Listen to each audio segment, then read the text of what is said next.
Hey y'all, hey y'all, hey y'all. I don't know why, but every now and then I just want it.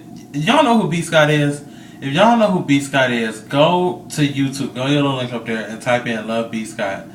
B Scott is one of the first YouTubers I started watching.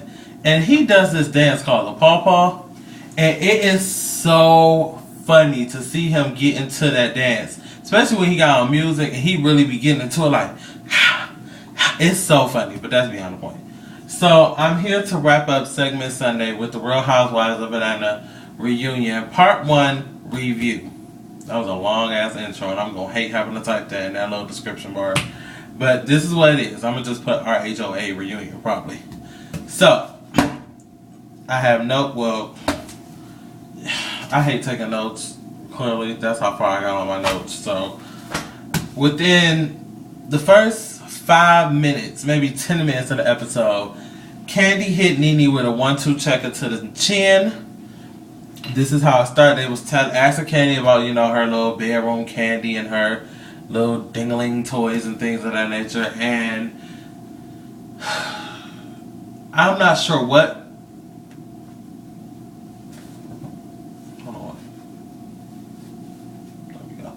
I'm not sure what motion Nene to make the comment, well, I'm not into all those dingalings and ding-dings and dildos and all the sex stuff. If they like it, I don't love it. So, something like that. So, Kandi felt like she was just like completely like putting her down, if you will.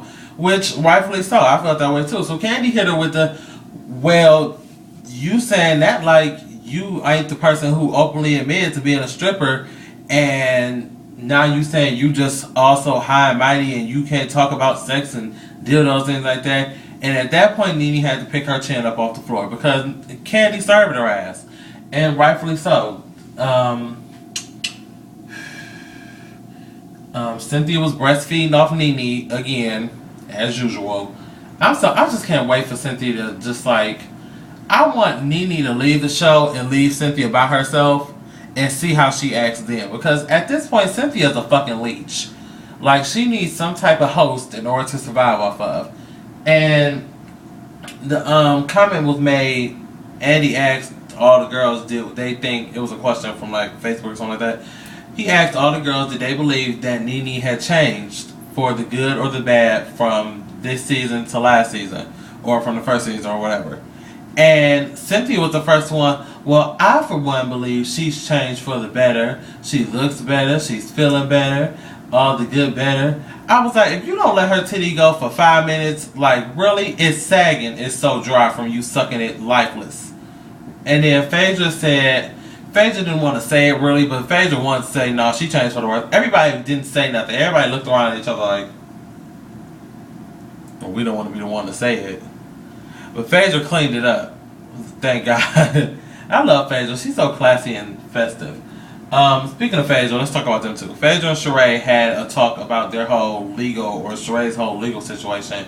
And Sheree felt as if Phaedra made this, her entire situation, into like a publicity thing. Like she had to have the cameras there in order to take it seriously.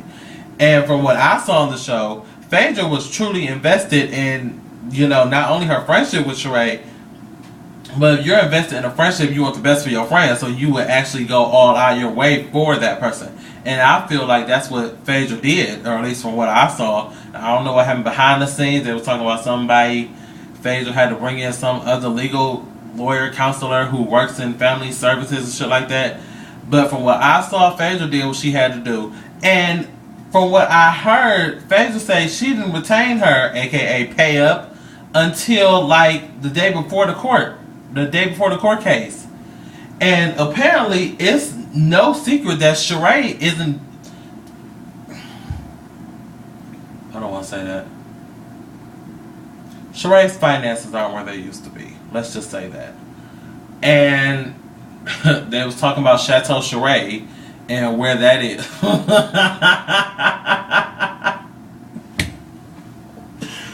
One of my friends, Brian, y'all should know Brian B. YouTube him too. So he retweeted somebody And apparently, I must have missed this part of the episode where they asked Nene, did she want to go visit Chateau Charay? And she said, "Well, I want to go visit some sticks." And that's what the last picture I seen of Chateau Charay was, just like the framework, like the little sticks or the planks out the ground. But one of my Twitter correspondents, aka one of my Twitter friends, Keezy, who lives in Atlanta, said that Chateau Charay is nothing but a pile of dirt at this point. It's not funny because she has big hopes and dreams for that house, and when she does get it together, I can't wait to see it because it's gonna be it's gonna be nice, at least from the drawing. From what I saw in the drawing, it's gonna be nice. Let's talk. We talked about you. Okay, let's do Nene really quick. We're gonna just like make this really brief because I don't like to talk about her as much because I don't want to give her any more play than she's already, because her head's already big fucking enough. So I don't want to give her any more. Here's the thing. At this point in my life, Nene has pushed me over the edge of glory to the point where I can do without her on the show, in life, in general. Because there's something about an overly egotistical person that annoys the shit out of me. Confidence is one thing. Arrogance and a huge, out of control ego is another. And I believe wholeheartedly that people like that, they fall eventually. And they fall really, really hard. And when Nene gets ready to come across some hard times and the rug is like pulled from up under her feet, she ain't gonna have nobody to go to because she did all these people so wrong. And just like, it's like from the first season to now, I couldn't tell you if that's the same person. No way. There are no characteristics of the Nene Leakes from season 1 that are in the Nene Leakes from season 3. None. Other than the fact that she a fucking parent. And she got the same 2 kids. Other than that, it's not the same person to me anymore. So, I'm over her. That's it for her. Now, we talked about Kim and her new relationship with Croy and things of that nature. And apparently Twitter has been a huge part of the issues between the housewives. Because apparently Nene said something about Kim's house being rented, or she's renting her house. She didn't pay cash for it. But Nene's going to look at $9 million houses and things of that nature.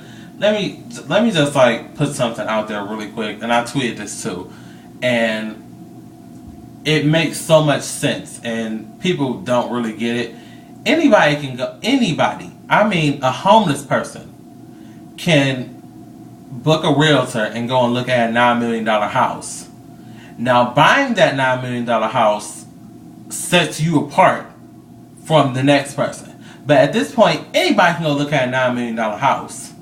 Hell, I can go take my broke ass and look at a $9 million house if I wanted to.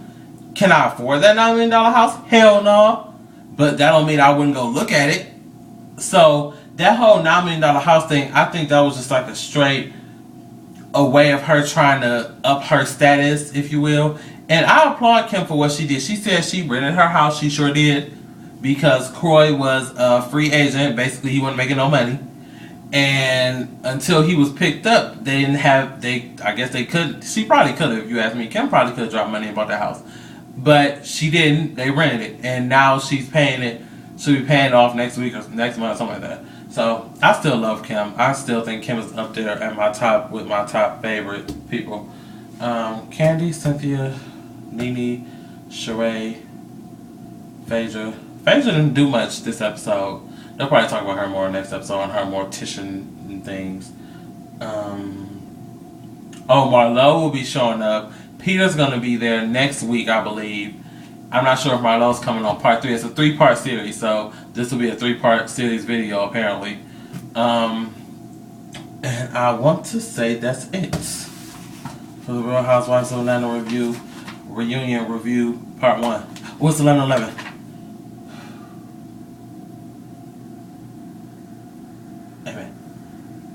Am I supposed to say amen at the end of an 11/11 wish? I don't know if that's like right. Like, what do you say at the end of a wish? This inquiring minds one though. I always say amen, but let's be honest. Alright, so that's it for that, y'all. We will talk to y'all later. What's the name of today? Sunday. Segment Sunday was great. I loved it. Y'all got all 1, 2, 3, 4, 5, 6 videos in one day. You will probably never see that from me again. Except for, because most of the shows are going off. So, I'm going to find new shows to watch. Alright, y'all. We're out of here. Peace. I'm going to sleep. Man, I got to be. Bloop.